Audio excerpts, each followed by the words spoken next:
Leo ilikuwa ni siku ya hukumu ya shauri kubwa ambalo Waislamu wamefungua hapa nchini kwetu Tanzania.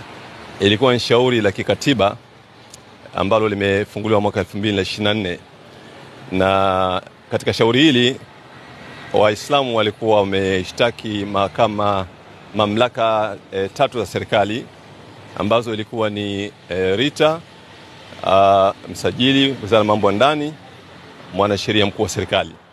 Lakini vile vile kwenye shauri hili pia walikuwa wameshtakiwa Baraza Kuu la Waislamu wa Tanzania, BAKWATA.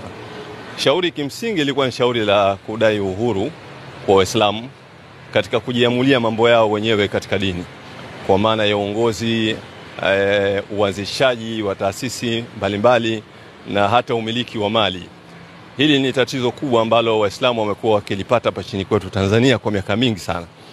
Waislamu wamekuwa wakilazimishwa pale ambapo wanapotaka uhuru katika masuala hayo kwamba hawawezi wakafanya isipokuwa kwa kupata kibali cha serikali, lakini kupitia baraza la BAKWATA.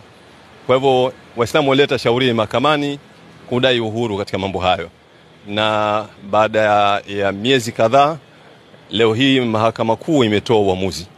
Uamuzi uliotoa kwanza imetamka kwamba BAKWATA sio chombo kinachowakilisha Waislamu wote wa Tanzania, isipokuwa kinawakilisha wale waliohiari wao wenyewe kuwa chini ya BAKWATA.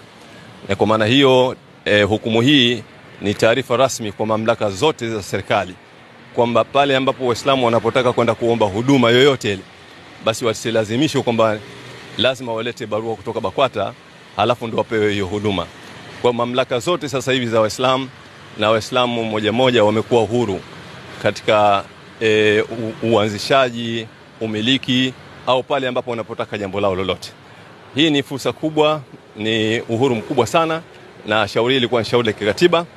Na niseme tu kwa niaba ya wale Waislamu ambao tulileta shauri hili mahakamani kwamba tutaandaa kongamano muhimu sana ambalo wanasheria watakuja kutoa ufafanuzi na umuhimu wa hukumu hii ambayo iliyotolewa leo na Mahakama Kuu ya Tanzania. Ni hukumu ya kwanza kubwa kutolewa katika nchi yetu Tanzania. Yaliyozungumzwa ni mambo mazito ambayo wanafikiri pale tutakapopata fursa ya kuhudhuria kwenye hilo kongamano, Waislamu watapata elimu kubwa na watapata ufafanuzi mkubwa na watajua kwa kiasi gani ambapo wanaweza kunufaika sasa na hukumu hii iliyotolewa leo. Kwa hivyo niseme kwamba kwa sisi ambao tulioleta shauri hili kwa niaba ya Waislamu tumewakilisha vizuri, na tunashukuru sana kwa namna ambavyo shauri hili limemalizika. Alhamdulillah. Tunapeana mikono. Alhamdulillah. Allahu Akbar. Allahu Akbar. Allahu Akbar. Asante sana. Wamefafanua majaji kuonyesha kwamba BAKWATA sio baraza la Waislamu wote, isipokuwa ni wale Waislamu ambao wametajwa ndani ya katiba yenyewe BAKWATA, ambao hao ni Shafi na Sunni wal Jamaa, ndio walivyotajwa wao kwenye katiba ya BAKWATA. Kwa hivyo Muislamu ambaye si madhehebu hizo, kwa mujibu wa hukumu iliyotolewa leo ni kwamba yeye hahusiki na BAKWATA. Ndivyo ambavyo ilivyotolewa. Kwa hivyo mahakama imetoa tamko kwamba BAKWATA sio chombo cha Waislamu wote, isipokuwa ni chombo wanaokuwa chini ya BAKWATA ni wale ambao wametajwa ndani ya katiba ya BAKWATA.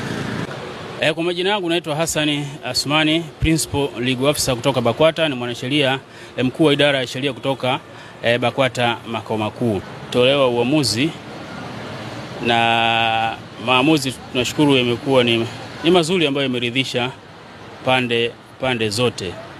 Ni jambo moja tu ningependa kuliweka sawa lisije likapotoshwa, ni kwamba wadai walikuwa na madai takriban kama 5 hivi, lakini madai yote yameonekana si madai ya msingi kwa mujibu wa sheria, na dai moja linaonekana ni sahihi, ile ambalo linasema mahakama imesema, na sisi tunakubaliana ni kweli.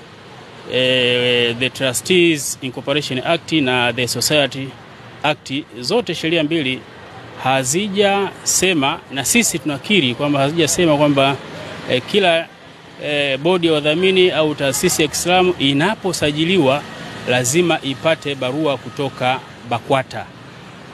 sheria zote hazisemi hivyo.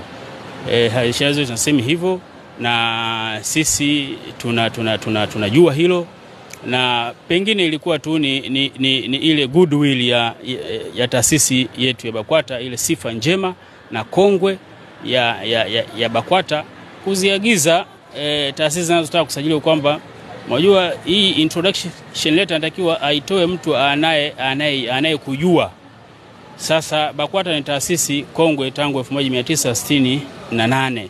Kwa hiyo ilikuwa kama ni mazoea tu kwamba kalete barua kutoka BAKWATA, lakini sita kwa la sheria kama ambavyo Mahakama Kuu imeliona. Kwa hiyo waleta maombi wamefeli katika madai yao mengine yote manne isipokuwa hilo moja ambao na sisi tunaona ni sahihi kabisa. Haya yalikuwa ni mazoea tu, yalikuwa yakifanywa na mjibu maombi wa kwanza na wa pili.